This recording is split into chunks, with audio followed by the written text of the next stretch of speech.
Hello everyone.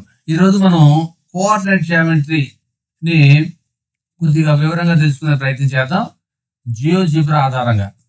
So GeoGebra వాడి ఎంతో తేలిగ్గా కోఆర్డినేట్ జియోమెట్రీని మనం ఎక్స్ప్లెయిన్ చేయొచ్చు.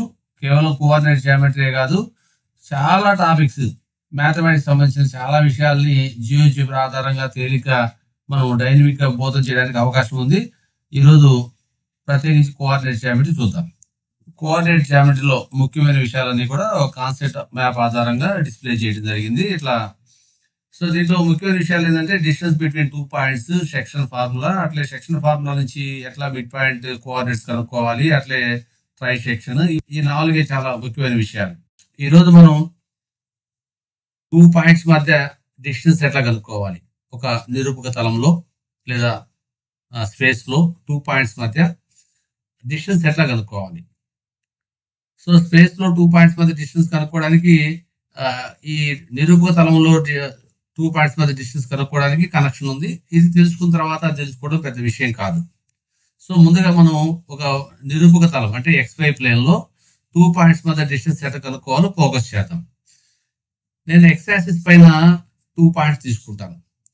X యాక్సిస్ అంటే మనం ఇదివరకే చూసాం, అది it is nothing but it is a line, number line. So number line పైన 2 పాయింట్స్ తీసుకున్నప్పుడు వాటి మధ్య డిస్టెన్స్ చెప్పడం పెద్ద విషయం ఏం కాదు. చూద్దాం. నేను ఇక్కడ 2 వద్ద ఒక పాయింట్ తీసుకున్నాను, అట్లే 7 వద్ద మరొక పాయింట్ తీసుకున్నాను. ఇప్పుడు వాటి మధ్య డిస్టెన్స్ ఎంత ఉందండి? 2కి 7కి మధ్య ఎంత ఉంది డిస్టెన్స్? సూపర్, 5 యూనిట్స్ ఉంది, 5 యూనిట్లు ఉంది. ఎట్లా చెప్పగలిగామంటే నెంబర్ లైన్ పైన 2 నుంచి 5 వరకు ఎంత గ్యాప్ ఉంది అంటే 5 యూనిట్స్ ఉంది. ఓకే, నిరూపక తలంలో కూడా ఇట్లే చెప్తాం. కాకపోతే ఇక్కడ ఎక్స్ యాక్సిస్ పైన 2 యొక్క కోఆర్డినేట్స్ ఎట్లా రాస్తామంటే 2,0గా రాస్తాం. దీని యొక్క కోఆర్డినేట్స్ 2,0గా రాస్తాం. ఇట్లా దీని కోఆర్డినేట్స్ 2,0, దీని కోఆర్డినేట్స్ ఏమో 7,0. సో 2,0కి 7,0కి మధ్య దూరం అంటాం. నెంబర్ లైన్ పైన ఎట్లా అంటాం? డిస్టెన్స్ బిట్వీన్ 2 and 7 అంట. ఇప్పుడు కోఆర్డినేట్ ప్లేన్ లో డిస్కస్ చేస్తున్నాం కాబట్టి X కోఆర్డినేట్, Y కోఆర్డినేట్ పరంగా మాట్లాడతాం, అంతే difference. So the distance between 2,0 1 point and another point 7,0. So distance between 2 points on X axis. So distance between 2 points on X axis, that is 2,0 and 7,0 is only 5 units. So చాలా simple గా ఉంది కదా. ఇట్లే మనం Y axis పైన 2 points తీసుకుంటే, for example నేను 3 వద్ద ఒక పాయింట్ తీసుకున్నాను, 6 వద్ద మరొక పాయింట్ 7 వద్ద మరొక పాయింట్ తీసుకున్నాను. ఎన్ని యూనిట్స్ ఉన్నాయంటే డిస్టెన్స్ 1 2 3 4 కౌంట్ చేసుకోవచ్చు కదా, పిల్లలు కౌంట్ చేసుకున్నట్టుగా. సో 3కి 7కి మధ్య ఎగ్జాక్ట్ గా 4 యూనిట్స్ ఉంది. ఓకే, అంటే ఇది నెంబర్ Y యాక్సిస్ కూడా నెంబర్ లైన్. ఈ నెంబర్ లైన్ పైన 3కి 7కి మధ్య డిస్టెన్స్ ఎంత ఉంది అంటే 4 యూనిట్స్ ఉంది. సో ఇప్పుడు మనం నిరూపక తలంలో మాట్లాడేటప్పుడు ఎట్లా మాట్లాడతామంటే 3 అంటే దాని కోఆర్డినేట్స్ 0,3, తన కోఆర్డినేట్స్ 0,3, అట్లే 7 కోఆర్డినేట్స్ 0,7. కాబట్టి నిరూపక తలంలో 2 బిందువులు 0,3 అండ్ 0,7 ల మధ్య డిస్టెన్స్ 4 యూనిట్స్ అని చెప్తాం. అర్థమైంది కదా. కొద్దిగా పాయింట్స్ పరంగా మాట్లాడతాం. 2 బిందువుల మధ్య దూరము అని మాట్లాడతాం. 0,3 0,7 ల మధ్య దూరము 4 యూనిట్లు అని మాట్లాడతాం. ఒకసారి డిస్టెన్స్ చూద్దామా? చూడండి, ఇక్కడ డిస్టెన్స్ నేను నెంబర్ లైన్ గీసాను 0,3 నుంచి 0,7కి. దాని యొక్క లెంత్ ఎంతో చూద్దాం. ఇక్కడ డిస్ప్లే అవుతుంది. చూడండి, 4 యూనిట్స్ అని డిస్ప్లే అయింది. 4 యూనిట్స్. ఒకవేళ నేను డిస్టెన్స్ మార్చాను అనుకోండి, పాయింట్ ఫర్ ఎగ్జాంపుల్ 2 నుంచి 7 వరకు, అంటే 0,2 నుంచి 0,7 వరకు డిస్టెన్స్ ఎంత అంటే 5 యూనిట్స్ అని అర్థం. అట్లే 0,2 నుంచి 0,8 వరకు డిస్టెన్స్ ఎంత అంటే 6 యూనిట్స్ అని. ఇట్లా జియోజిబ్రాలో X యాక్సిస్ పైన కానీ Y యాక్సిస్ పైన కానీ ఏవైనా 2 పాయింట్స్ తీసుకొని డైనమిక్ గా వాటి మధ్య డిస్టెన్స్ చెప్పొచ్చు. ఇవి 2 పాజిటివ్ యాక్సిస్ కదా. ఇది ఈ X యాక్సిస్ పాజిటివ్ పైన చూసాం, అట్లే పాజిటివ్ Y యాక్సిస్ పైన పాయింట్స్ పెట్టి డిస్టెన్స్ గమనించాం. అట్లే నెగటివ్ వై యాక్సిస్ పైన కూడా మనం పాయింట్స్ తీసుకొని వాటి మధ్య డిస్టెన్స్ ని అబ్జర్వ్ చేద్దాం. సో నేను -2 వద్ద ఒక పాయింట్ తీసుకున్నాను, -7 వద్ద ఒక పాయింట్ తీసుకున్నాను. ఎన్ని యూనిట్లు ఉందండి? డిస్టెన్స్ అనేది నెగటివ్ అవుతుందా? సూపర్. నెగటివ్ ఎప్పుడు కాదు, డిస్టెన్స్ ఆల్వేస్ పాజిటివ్. సో ఇక్కడ ఎన్ని యూనిట్లు ఉందో మనం కౌంట్ చేయాలి. -2 నుంచి -7 దాకా అంటే 1 2 3 4 5 5 యూనిట్స్. సో దీన్ని కోఆర్డినేట్ ప్లేన్ ఎట్లా మాట్లాడతామంటే డిస్టెన్స్ బిట్వీన్ 2 పాయింట్స్. ఆ 2 పాయింట్స్ ఏంది? ఒక పాయింట్ ఏమో -2, 0, మరొక పాయింట్ వచ్చి -2, 0 1 పాయింట్, సెకండ్ పాయింట్ వచ్చి -7, 0. ఈ రెండింటి మధ్య డిస్టెన్స్ కూడా ఒకసారి చూడండి ఎంత వచ్చిందంటే ఎగ్జాక్ట్ గా 5 యూనిట్స్ అని వచ్చింది. 5 యూనిట్స్. ఒకవేళ ఇది మార్చామనుకోండి, -7, 0 నుంచి -8, 0కు మార్చాను అంటే ఇప్పుడు డిస్టెన్స్ బిట్వీన్ -2, 0, -8, 0 is 6 యూనిట్స్. అట్లే ఇక్కడ నేను -2, 0, -1, 0కు మార్చాను. ఎంత అంటే డిస్టెన్స్ ఏమైంది? 7 యూనిట్స్. ఎట్లా వస్తుంది ఇది అంటే ప్రతిసారి మనం గ్రాఫ్ షీట్ లో పాయింట్స్ పెట్టి ఇట్లా నెంబర్ లైన్ కలిపి కౌంట్ చేసుకోవాలా? అవసరం లేదండి, చాలా సింపుల్. ఎట్లా వస్తుందంటే ఈ ఎక్స్ కోఆర్డినేట్స్ డిఫరెన్స్ ఉంది కదా, -8 ఇక్కడ ఎక్స్ కోఆర్డినేట్, ఇక్కడ ఎక్స్ కోఆర్డినేట్ -1, వాటి మధ్య డిఫరెన్స్ ఎంత ఉంది? -8, -1.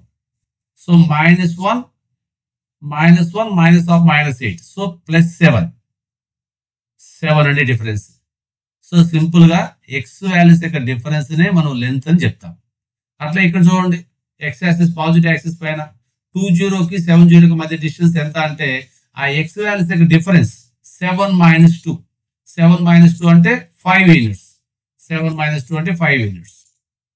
ఫస్ట్ 2, 0ని మన x1, 0 అని, 7, 0ని x2, 0 అనుకుంటే డిస్టెన్స్ ఎట్లా చెప్పచ్చు అంటే x2 - x1 గా చెప్పచ్చు.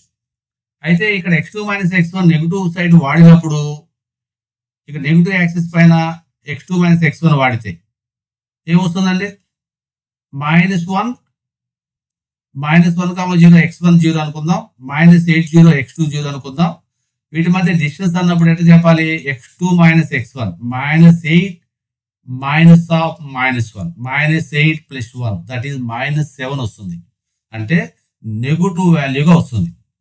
కానీ డిస్టెన్స్ ఆల్వేస్ పాజిటివ్ కదా, ఆ నెగటివ్ సైన్ రిమూవ్ చేయడానికి మనం ఆ x2 - x1 కి మోడ్యులస్ సింబల్ ఇస్తాం.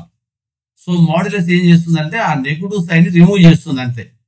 The modulus sign remove the negative sign. అర్థమైంది కదండి? x2 - x1 కి ఎందుకు మోడ్యులస్ సైన్ ఇచ్చామనేది. సో పాజిటివ్ యాక్సిస్ పైన 2 పాయింట్స్ మధ్య డిస్టెన్స్ కనుక్కున్నప్పుడు, పాజిటివ్ x యాక్సిస్ పైన 2 పాయింట్స్ మధ్య డిస్టెన్స్ కనుక్కున్నప్పుడు మనం x2 - x1 గా చెప్పుకోవచ్చు. కానీ అదే సూత్రాన్ని నెగటివ్ యాక్సిస్ పైన 2 పాయింట్స్ తీసుకొని, నెగటివ్ x యాక్సిస్ పైన 2 పాయింట్స్ తీసుకొని డిస్టెన్స్ కనుక్కొని మనం x2 - x1 అప్లై చేస్తే అక్కడ నెగటివ్ వాల్యూ వస్తుంది. ఆ నెగటివ్ ని రిమూవ్ చేయడానికి మనం మోడ్యులస్ వాడుతున్నామండి.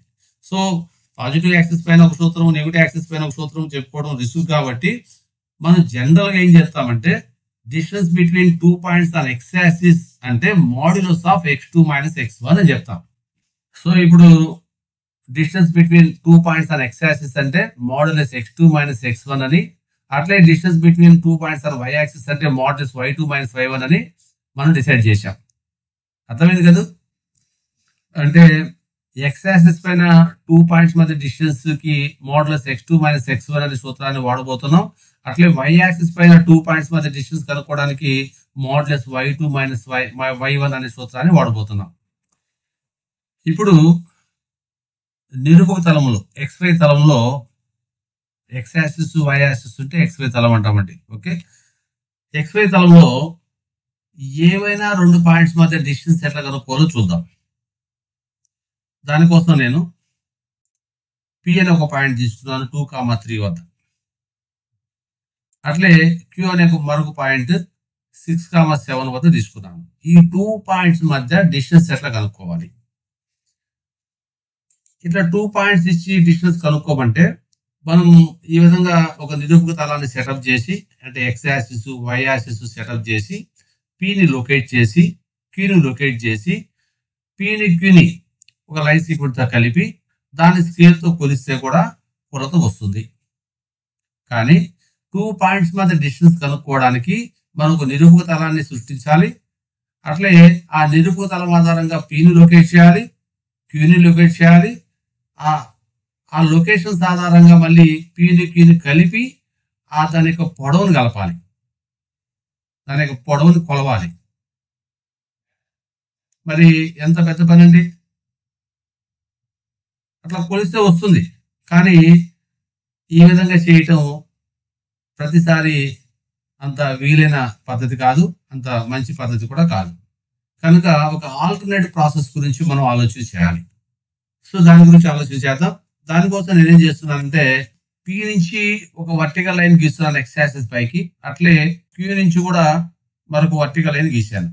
అట్లే P నుంచి X యాక్సిస్ కి ప్యారల్ గా ఒక లైన్ గీశాను. అది Q నుంచి గీసిన వర్టికల్ లైన్ R వద్ద కట్ చేసింది అని అనుకున్నాను. ఇప్పుడు గమనిస్తే PQR అనే triangle right angle triangle. R వద్ద రైట్ యాంగిల్ ఉంది. So it is a right angle triangle. ఈ రైట్ యాంగిల్ ట్రయాంగిల్ లో PR ఒక సైడ్, QR ఒక సైడ్ అవుతుంది. 90 ఎదురుగా ఉన్న సైడ్ ని హైపోటెన్యూస్ అంటాం. సో రైట్ యాంగిల్ ట్రయాంగిల్ లో పైథాగరస్ థియరం అప్లై చేయడం మనకు తెలిసిందే. సో ఇక్కడ పైథాగరస్ థియరం అప్లై చేస్తే భుజము స్క్వేర్ ప్లస్ భుజము స్క్వేర్ ఈక్వల్ టు కర్ణము square, side square plus side square equal to hypotenuse square. PR ఒక సైడ్ అవుతుంది, QR మరొక సైడ్ అవుతుంది. 90 ఎదురుగా ఉండే సైడ్ ని హైపోటెన్యూస్ అంటే కర్ణము అని పిలుస్తాం. సో కర్ణము స్క్వేర్ ఈక్వల్ టు ఒక భుజం PR స్క్వేర్ మరియు మరొక భుజం QR స్క్వేర్ ల మొత్తము. ఇది పైథాగరస్ సిద్ధాంతం. దీని ఆధారంగా PQ యొక్క పొడవుని మరొకసారి కనుక్కునే ప్రయత్నం చేద్దాం. దానికి ముందు అసలు PR ఎంత మెజర్మెంట్, QR ఎంత మెజర్మెంటో మనం తెలుసుకోవాలి. సో దానికోసం నేను ఏం చేస్తున్నానంటే ఈ P(2,3) ని x1 y1 అనుకున్నాను, Q(6,7) x2 y2 అనుకున్నాను. అంటే P(2,3) లో 2x1 3y1, అట్లే Q(6,7) లో 6x2 7y2 అని అర్థం. అట్లే ఇది x1 y1 అనుకున్నప్పుడు సో ఈ లెంత్ ఏమో x1, ఇది D నుంచి P కునే డిస్టెన్స్. అట్లే ఈ P నుంచి X యాక్సిస్ కునే డిస్టెన్స్ ఇది y1. సో అందుకనే P యొక్క కోఆర్డినేట్స్ x1 y1 అనుకున్నాం. అంటే ఇక్కడ x1 అంటే 2 అని అర్థం, 2 యూనిట్లు అండి. చూడండి ఇక్కడ 2 యూనిట్స్ ఉంది. అట్లే y1 అంటే 3 యూనిట్స్, y1 3 కి సమానం కదా, 1 2 3 సరిపోయింది. Q(6,7) ని x2 y2 అనుకున్నాం కదా. అంటే Q నుంచి y యాక్సిస్ ఉండే డిస్టెన్స్ ఏమో x2 అవుతుంది. ఇది x2, ఈ డిస్టెన్స్ ఇది x2 అవుతుంది. అట్లే D నుంచి R వరకు ఉండే డిస్టెన్స్ కూడా సేమ్ డిస్టెన్స్.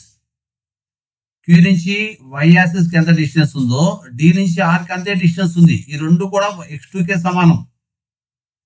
ఇప్పుడు PR పైన ఫోకస్ చేద్దాం. మొత్తం డిస్టెన్స్ ఏమో x2, ఏది Q నుంచి y యాక్సిస్ కు మొత్తం డిస్టెన్స్. దాంట్లో నుంచి మనం ఏం చేయాలి, P నుంచి D కునే డిస్టెన్స్ తీసేయాలి. అది ఎంతకు సమానం అంటే x2 మైనస్ x1. మొత్తం డిస్టెన్స్ x2 నుంచి x1 తీసివేయాలి. అంటే P నుంచి R కి distance x2 minus x1. P నుంచి R కి distance x2 minus x1. So ఒక లెంత్ అయితే కనుక్కున్నాం. అట్లే మరొక లెంత్ QR కనుక్కునే ప్రయత్నం చేద్దాం. ఇక్కడ y2 అంటే Q లో y కోఆర్డినేట్, అంటే Q నుంచి X యాక్సిస్ కుంటే మొత్తం డిస్టెన్స్, Q నుంచి X యాక్సిస్ కుంటే దూరం y2, ఈ మొత్తం డిస్టెన్స్ అండి. అయితే R నుంచి X యాక్సిస్ కుండే డిస్టెన్స్ P నుంచి X యాక్సిస్ కుండే డిస్టెన్స్ కి ఈక్వల్ కాబట్టి y1 అని అర్థం. సో ఇది y1, ఈ డిస్టెన్స్ కూడా y1. సో మొత్తం టోటల్ డిస్టెన్స్ y2 లోంచి y1 తీస్తే ఈ లెంత్ వస్తుందండి, QR అనే లెంత్ వస్తుంది. అంటే y2 minus y1, y2 minus y1, y2 minus y1 వచ్చిందండి. ఈ రెండు లెంత్లు వచ్చాయి, చూసారు కదా. ఒకటేమో x2 minus x1, రెండోదేమో y2 minus y1. So ఇదే మన టార్గెట్ కూడా. సో ఇప్పుడు పైథాగరస్ ట్రయాంగిల్ అంటే రైట్ యాంగిల్ ట్రయాంగిల్ లో రెండు భుజాల కొలతలు నేర్చుకున్నాయండి, x2 మైనస్ x1. యాక్చువల్గా ఇక్కడ x2 మైనస్ x1 అంటే ఎంత? x2 అంటే ఏమో 6, x1 అంటే 2, 6 మైనస్ 2 అంటే ఎంత అండి? 4 యూనిట్స్. లెక్క పెట్టండి, 1 2 3 4 సరిపోయింది. అట్లే y2 మైనస్ y1, y2 అంటే 7, y1 అంటే 3, 7 మైనస్ 3 4 యూనిట్స్, 1 2 3 4 ఎగ్జాక్ట్ గా సరిపోయిందండి. y2 మైనస్ y1 ఇక్కడ 4 యూనిట్స్ గానే ఉంది. సో ఇంకా పైథాగరస్ సిద్ధాంతం అప్లై చేస్తే p నుంచి q కు డిస్టెన్స్ ని pq అని రాస్తాము. పైథాగరస్ సిద్ధాంతం ప్రకారము hypotenuse equal to the square root of the sum of remaining 2 side squares. అంటే pq equal to square root of ఒక భుజము square x2 minus x1 square plus మరొక భుజము స్క్వేర్ అంటే y2 minus y1 square. So pq equal to square root of x2 minus x1 whole square plus y2 minus y1 whole square అర్థము. దీన్నే ఒక సూత్రం లాగా పరిగణిస్తాం. ఏవైనా రెండు points x1 y1 x2 y2 మనకు నిరూపక తలంలో ఇచ్చినప్పుడు వాటి మధ్య డిస్టెన్స్ కనుక్కోవడానికి square root of x2 minus x1 whole square plus y2 minus y1 whole square అనే సూత్రాన్ని ఉపయోగిస్తాము. చూడండి, ఆ సూత్రం ఉపయోగిస్తే ఎంత వచ్చింది? x2 మైనస్ x1 అంటే 6 మైనస్ 2, x2 అంటే 6, x1 అంటే 2, 6 మైనస్ 2. y2 మైనస్ y1 అంటే y2 అంటే 7, y1 అంటే 3, 7 మైనస్ 3, 6 మైనస్ 2 అంటే 4, 7 మైనస్ 3 అంటే 4, 4 స్క్వేర్ అంటే 16, మళ్ళీ 4 స్క్వేర్ అంటే 16, 16 ప్లస్ 16 32, రూట్ 32 అంటే 5.66 యూనిట్స్. ఒకసారి క్యాలిక్యులేటర్ లో ఈ విషయాన్ని వెరిఫై చేద్దాం. రూట్ 32 స్క్వేర్ రూట్ ఆఫ్ 32 ఎంత వచ్చిందండి? 5.65 వచ్చింది. 5.656854. సో థౌసండ్స్ ప్లేస్ లో అబ్జర్వ్ చేస్తే 6 ఉంది. It is more than 5. So you need to add 1 to the 100th place, that is 5. So 5 కి ఇక్కడ 1 యాడ్ చేయాలి. అప్ టు 2 డెసిమల్ ప్లేసెస్ మనం వాల్యూ కనుక్కుంటూ ఉన్నట్టయితే 5 కి 1 యాడ్ చేయాల్సి ఉంది. 5.66. సో ఇక్కడ రూట్ 32 అనేది 5.66. It is approximate value up to 2 decimal places. So exact గా వచ్చింది కదా. సో డైరెక్ట్ గా పాయింట్స్ ని గ్రాఫ్ షీట్ లో లొకేట్ చేసి స్కేల్ పెట్టి మెజర్ చేస్తే ఎంత వచ్చిందో సూత్రం వాడినా కూడా అంతే వచ్చింది. కానీ సూత్రం అనేది అన్ని వేళల్లో చాలా శ్రేయస్కరం. సూత్రం వాడేటప్పుడు నువ్వు గ్రాఫ్ షీటే వాడాల్సిన అవసరం లేదు కదా. చాలా సింపుల్ గా 2 పాయింట్స్ మధ్య డిస్టెన్స్ ని సూత్రం ఆధారంగా కనుక్కోవచ్చు. చూడట్లే పాయింట్స్ ని జరిపామనుకోండి, ఇట్లా పాయింట్స్ జరిపాను. ఇప్పుడు ఈ 2 పాయింట్స్ మధ్య డిస్టెన్స్ కూడా అదే సూత్రం ఆధారంగా కనుక్కోవడం జరిగింది. సో ఇట్లా పాయింట్స్ జరుపుతూ డిఫరెంట్ పాయింట్స్ మధ్య డిస్టెన్స్ ని అదే సూత్రం ఆధారంగా కనుక్కొని పిల్లలకి ఈ సూత్రం యొక్క ఆవశ్యకతను తెలియజేయవచ్చు. ఓకే అండి, అర్థమైంది అనుకుంటున్నాను. ఇప్పుడు మనం సెక్షన్ ఫార్ములా గురించి నేర్చుకుందాం. ఎక్స్టెన్షన్ పై ఒక 2 బిందువులు తీసుకుందాం. ఏ వద్ద 1 వద్ద ఏ అనే బిందువు తీసుకున్నాను.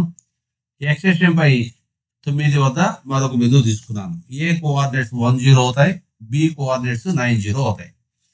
ఏబీల మధ్య మరొక బిందువు తీసుకున్నాను గ్రీన్ కలర్ లో. సో ఏబీల మధ్య మరొక బిందువు 4 వద్ద తీసుకున్నాను ఎక్స్టెన్షన్ పైన. ఇప్పుడు ఈ 4 వద్ద తీసుకున్న ఈ బిందువు ఏబీలను కలిపే రేఖాఖండాన్ని ఏ నిష్పత్తిలో విభజిస్తుందో తెలుసుకుందాం. గ్రీన్ కలర్ నుంచి ఏకుండే డిస్టెన్స్ 3 యూనిట్లు, 1 2 3. గ్రీన్ కలర్ నుంచి బి కుండే డిస్టెన్స్ 5 యూనిట్స్, 1 2 3 4 5. అంటే గ్రీన్ కలర్ పాయింట్ ఏబీలను కలిపే రేఖాఖండాన్ని 3:5 నిష్పత్తిలో విభజిస్తూ ఉంది. ఓకే, నిష్పత్తి కనుక్కోవడం చాలా తేలిక. అయితే ఇక్కడ ఈ గ్రీన్ కలర్ పాయింట్ యొక్క కోఆర్డినేట్స్ ఎట్లా కనుక్కోవాలి? ఇది ఎక్స్టెన్షన్ పై 4 వద్ద ఉంది కనుక దీని యొక్క కోఆర్డినేట్స్ 4,0 అవును.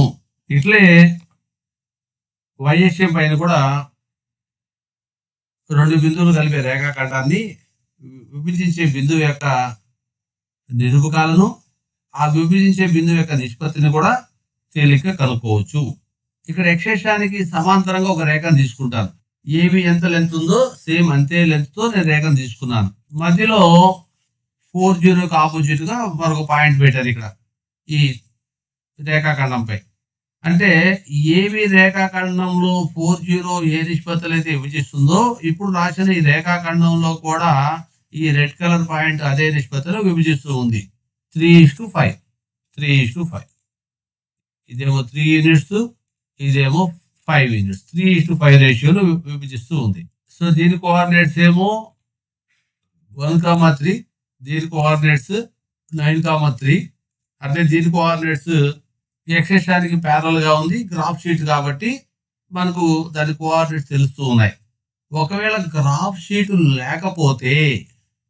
లేకపోతే అప్పుడు ఈ 4,3 అనే కోఆర్డినేట్స్ కనుక్కోవడం సాధ్యం కాదు కదా.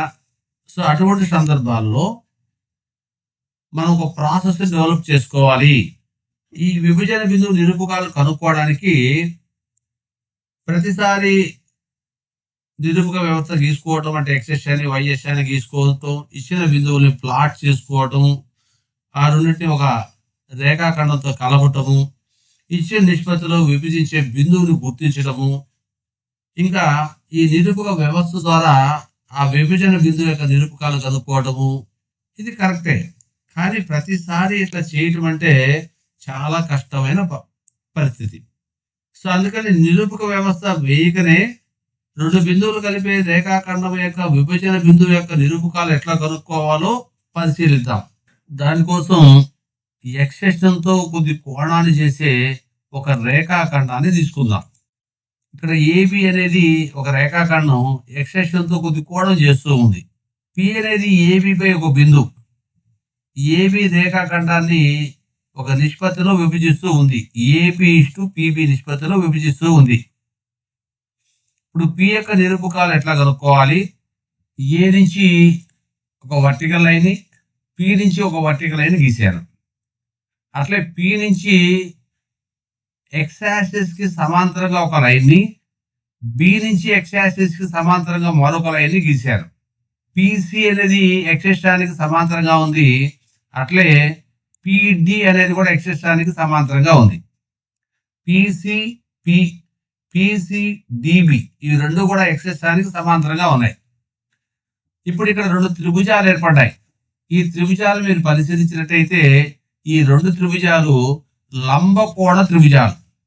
సి వద్ద ఇక్కడ లంబకోణం ఉంది, సి వద్ద లంబకోణం ఉంది, ఇక్కడ డి వద్ద లంబకోణం ఉంది. సి వద్ద లంబకోణం, డి వద్ద లంబకోణం ఉంది. అట్లే ఏబి అనేది ఒక యూనిట్ అయితే పిబి 2 యూనిట్లుగా ఉంది, దానికి డబుల్ ఉంది.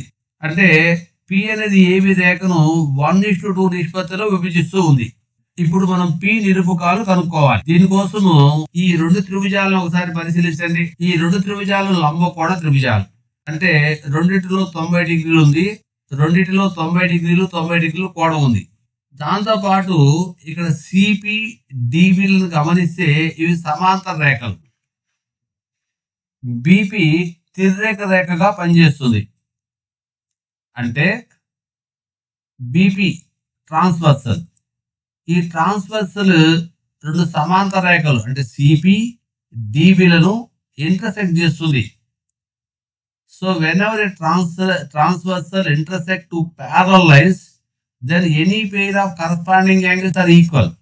ఇక్కడ పి వద్ద ఏర్పడే ఈ యాంగిల్, అట్లే బి వద్ద ఏర్పడే ఈ రెండు యాంగిల్స్ ఈక్వల్ గా ఉంటాయి. ఇవి కరస్పాండింగ్ యాంగిల్స్, సదృశ్య కోణాలు. మొత్తానికి ఈ రెండు ట్రయాంగిల్స్ లో రెండు కోణాలు సమానంగా ఉన్నాయి. అంటే ఇవి స్వరూప త్రిభుజాలు. ఏ సిమిలారిటీ రూల్ ఆధారంగా ఈ రెండింటిని సిమిలర్ ట్రయాంగిల్స్ అని పిలుచుకోవచ్చు. సిమిలర్ ట్రయాంగిల్స్ అయినప్పుడు వాటి కరస్పాండింగ్ సైడ్స్ యొక్క రేషియోస్ సమానంగా ఉండాలి, అంటే అనుపాతంలో ఉండాలి. ఇప్పుడు కరస్పాండింగ్ సైడ్స్ యొక్క రేషియోస్ పరిశీలిద్దాం. ఫస్ట్ ట్రయాంగిల్లో అంటే ఏసీబి చిన్న ట్రయాంగిల్ ఉంది కదా, ఆ దాంట్లో ఏసీ తీసుకుందాం. దాని యొక్క కరస్పాండింగ్ సైడ్ ఏమవుతుంది? ఏసీ తీసుకుందాం. దాని యొక్క కరస్పాండింగ్ సైడ్ పెద్ద ట్రయాంగిల్లో పిడి. అట్లే ఈ చిన్న ట్రయాంగిల్లో ఏపీ తీసుకుందాం. ఏపీ దానికి కరస్పాండింగ్ సైడ్ పెద్ద ట్రయాంగిల్లో ఏమవుతుంది? పిబి. ఈ కొలతలు ఇద్దాం. ఇప్పుడు ఏసీ కొలత ఎంత, పిడి కొలత ఎంత, వాటి యొక్క విలువలు ఇద్దాం.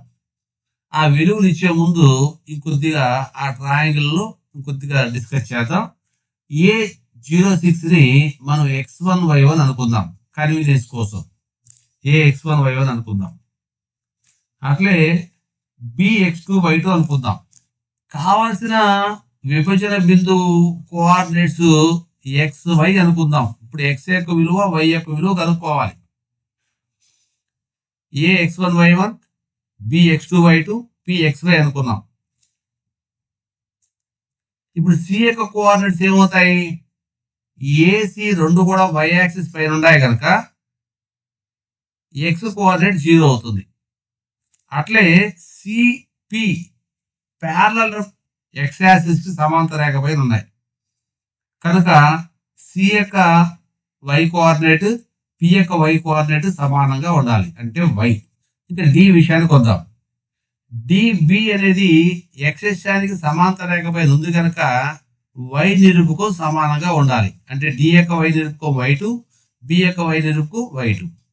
అట్లే PD ఈ రెండు కూడా y అక్షానికి సమాంతర రేఖ పైన ఉన్నాయి కనుక వాటి యొక్క x నిరూపకాలు సమానంగా ఉండాలి, అంటే ఇది x.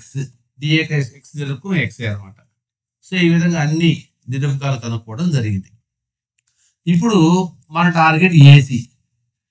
ఏసీలు y యాక్సిస్ పైన ఉన్నప్పుడు వాటి మధ్య డిస్టెన్స్ కనుక్కోవడానికి మన దగ్గర ఒక సూత్రం ఉంది, అది మోడ్యులస్ y2 మైనస్ y1. ఇక్కడ y2 అంటే y1, y1 అంటే y.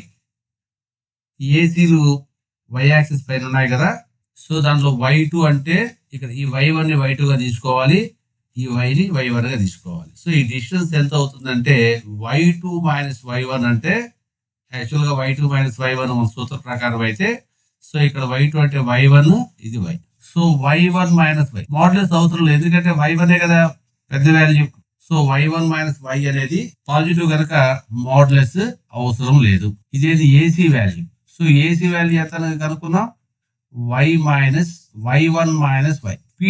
పీడీలు వైఎస్ఆర్కి సమాంతర రేఖ పైన ఉన్నాయి. సో దానికి కూడా వైఎస్ పైన రెండు బిందువులు ఉన్నప్పుడు వాటి మధ్య దూరం ఏ సూత్రం ఆధారంగా కనుక్కున్నామో అదే సూత్రం ఆధారంగా వైఎస్ఆర్కి సమాంతర రేఖ పైన ఉన్న రెండు బిందువుల మధ్య దూరాన్ని కూడా కనుక్కోవచ్చు. అంటే దీనికి కూడా మోడ్యులస్ y2 మైనస్ y1. ఇక్కడ y2 అంటే y అని, y1 అంటే y2 గా తీసుకో, మోడ్యులస్ y మైనస్ y. వీటిని కంపేర్ చేసినప్పుడు y అనేది y2 కంటే పెద్ద వాల్యూ కనుక no need of modulus symbol ఇక్కడ ఈ ట్రయాంగిల్ సంబంధించి. సో ఈ లెంత్ y మైనస్ y2 అయింది. సో పీడీ బదులు ఏం రాయొచ్చు మనం, y మైనస్ y2 రాయొచ్చు. ఇంకా ఏపీ అంటే 1 యూనిట్. ఏపీ అంటే 1 యూనిట్ లేదా m ఈక్వల్ టు 1 ఇచ్చారు, ఇక్కడ జనరల్ గా రాద్దాం ఏపీ ఈక్వల్ టు m. అట్లే పీబీ అంటే n యూనిట్స్. ఇప్పుడు దీన్ని క్రాస్ మల్టిప్లికేషన్ చేద్దాం. n times y1 minus y equal to m times y minus y2. So distributive apply చేయాలి, n తో y1 మల్టిప్లై చేద్దాం, n టైమ్స్ y1. అట్లా n ని y కి డిస్ట్రిబ్యూట్ చేయాలి, ny. సో రైట్ సైడ్ కూడా డిస్ట్రిబ్యూటివ్ అప్లై చేయాలి, m ని y కి y2 కి రెండింటికి కూడా డిస్ట్రిబ్యూట్ చేయాలి, my మైనస్ my2. ఈ ny1 ఇక్కడే వచ్చేసి ny ని రైట్ సైడ్ పంపిద్దాం, my plus ny minus my2. ఈ మైనస్ my2 లెఫ్ట్ సైడ్ తీసుకోవద్దాం, ny1 plus my2 equal to ఇక్కడ ఈ రెండింటిలో నుంచి y కామన్ తీస్తే y times m plus n distributive లో అప్లై చేశాం.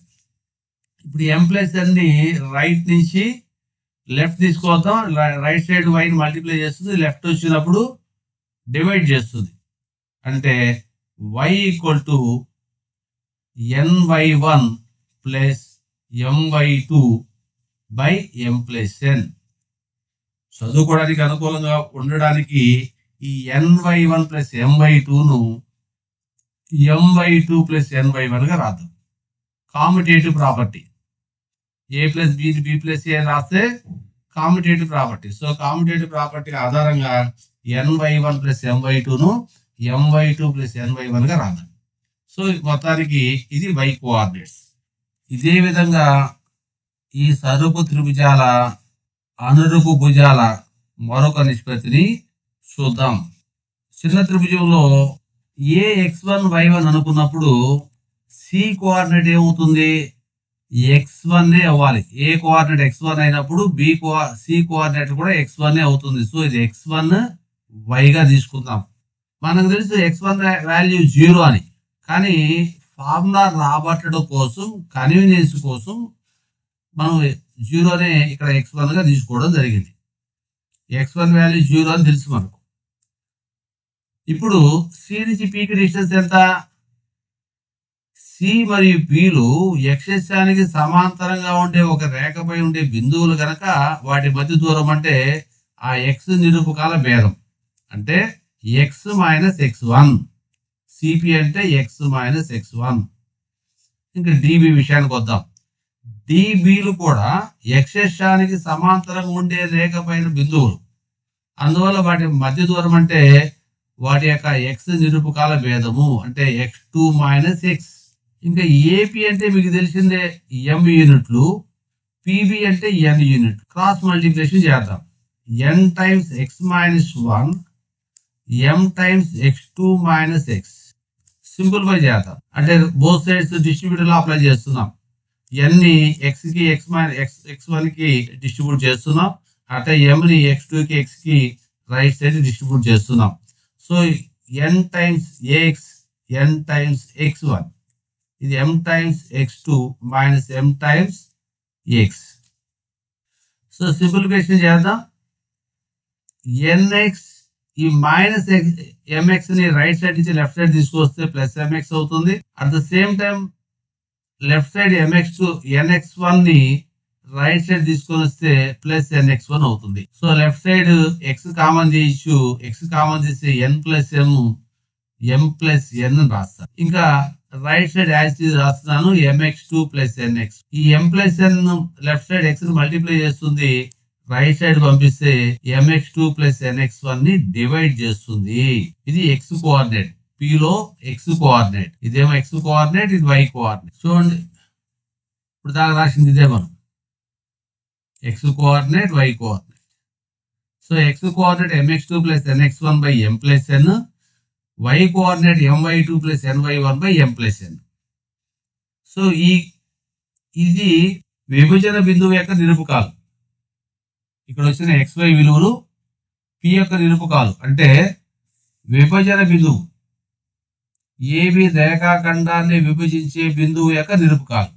సో ఏదైనా రేఖాఖండాన్ని ఆ రేఖాఖండం మధ్యలో ఉండే ఏదైనా బిందువు ఒక నిష్పత్తిలో విభజిస్తూ ఉంటే m:n నిష్పత్తిలో విభజిస్తూ ఉంటే ఆ విభజన బిందువు యొక్క నిరూపకాలు mx2 plus nx1 by m plus n, my2 plus ny1 by m plus n అగును. అర్థమైంది కదా? ఇట్లే జియోజిబ్రా వాడి చాలా విషయాలు మనం నేర్చుకోవచ్చు. గణితానికి ఇది చాలా ముఖ్యమైనది. అడిషనల్ రిసోర్సెస్ ఇంకా నీట్గా అర్థం చేసుకోవడానికి ఈ కోఆర్డినేట్ సిస్టమ్, నిరూపక జ్యామితికి సంబంధించినటువంటి ఈ వీడియోని మీరు వీక్షించవచ్చు.